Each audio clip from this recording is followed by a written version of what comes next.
Hey Hunters, this is a short tutorial on how I made Zero the dog last year as a prop for our graveyard. Unfortunately, I didn't take any video, but I did take lots of photographs, and so I'll share a few with you guys on how I put him together. So first, of course, I have to have some good reference photos. I took some stills from the movie. I also took some photos off the internet as a reference to get some general idea of how I wanted to make him and what size I was going to make him. So what I did first was I decided to make him out of foam because I wanted him to be lightweight.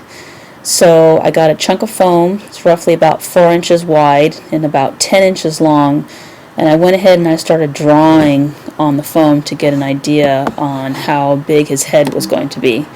One of my main concerns was that I wanted to get him in proportion to my Jack and my Sally props. So I looked at a lot of photos on the movie just to make sure that he was about the right size compared to Jack's head and the Jack's head that I made on my prop.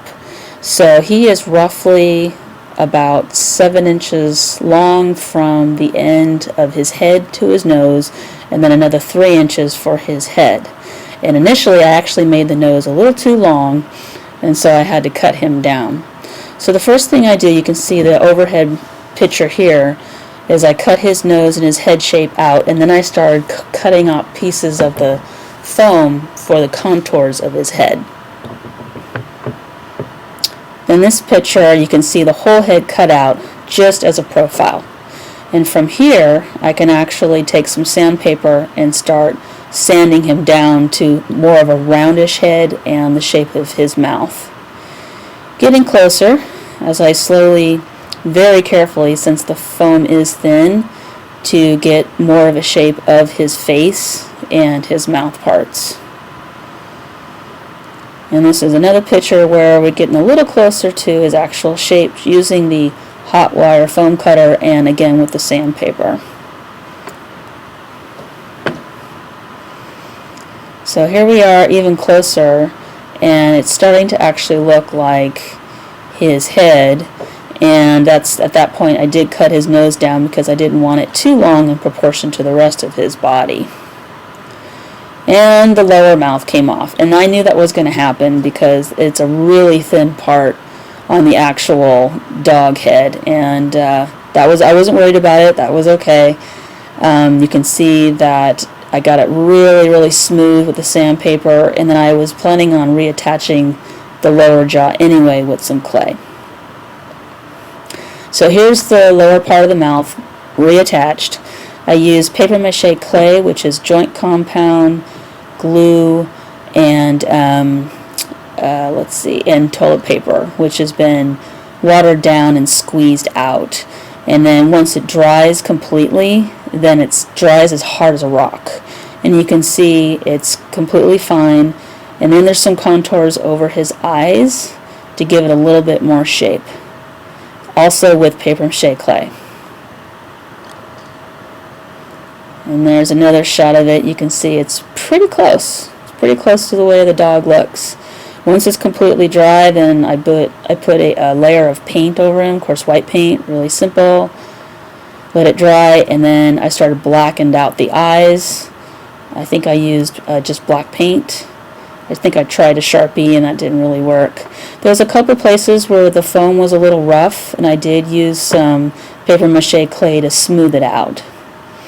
So now the rest of it is the body, and you can see two wire coat hangers that I twisted out and formed with needle nose pliers, and then I hot glued them together to get kind of like the open part and then down to the tail. And then I actually added another wire coat hanger to give it a little bit more body in the back, because I'm going to be using a white sheet just to get his body formed. And there's the top angle picture of it, and you can also see the white sheet that I'm about to drape over it. And the way I attached it was I just used hot glue, and fabric will stick to wire with the hot glue gun really well. You'd have to yank on it pretty hard to get it off, so that was a really great way to make the body. And there's Ronan. He's holding up the prop to kind of test the weight to see how heavy it is, and it's really light, so it's working out perfectly. And then you can also see the little pumpkin that I put on the end of it, which is just a flashlight toy that I broke the pumpkin off, took the stick off part, and it's hollow, and it's going to be perfect to put a light in. Now the last part is those ears, and the way I did the ears was same thing. I used wire coat hangers, pulled out so long ways, and then used needle nose pliers to make that wavy kind of shape in any shape you really want. Stuck them in the back of the foam, and then there you go. There's the prop. One thing about the way I hot glued the ears is that on the edge, well, first of all, when I cut the fabric, I made sure it was a little wider than the ears, and so I was able to fold over the fabric and glue it on the other side. So I just want, the one important point about it is I want to make sure that you know that I turned it over and I glued the underside so that I didn't have hot glue dripping down and possibly getting it on my hands. So before I attached the ears, I glued both sides of the fabric on the wire, and then once it was all dry, I went ahead and poked it into the back of his head. And because the head had clay on it, I was able to hot glue the fabric flush with the back of the head so you don't see any part of the wire.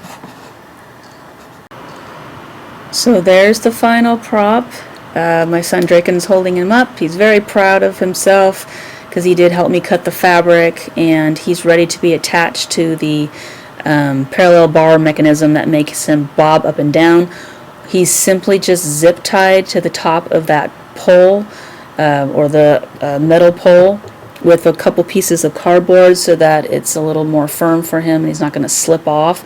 But he's super lightweight, which is the whole point of the foam, and he is offset with the weights on the back really easily. Feel free to look at my other video that shows the mechanism that bobs him up and down.